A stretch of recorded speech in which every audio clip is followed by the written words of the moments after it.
আসসালামু আলাইকুম রহমতুল্লাহি বারাকাতুহু। প্রিয় দর্শক, কেমন আছেন? আশা করি ভালো আছেন।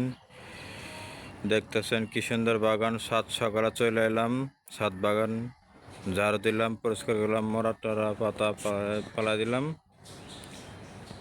পালা টালা যা পরিষ্কার হলো সব কিছু। সাথে আছে আমাদের দুটা বানর মামা,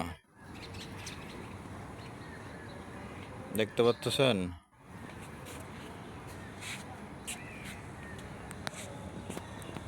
কি সুন্দর করে বান্দর আইছে।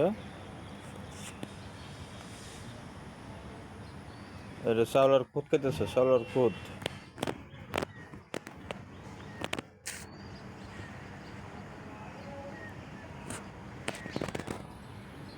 তো ভালো থাকবেন, সুস্থ থাকবেন। আল্লাহ হাফেজ। ভিডিওটা যদি ভালো লাগে কমেন্ট করে জানাবেন।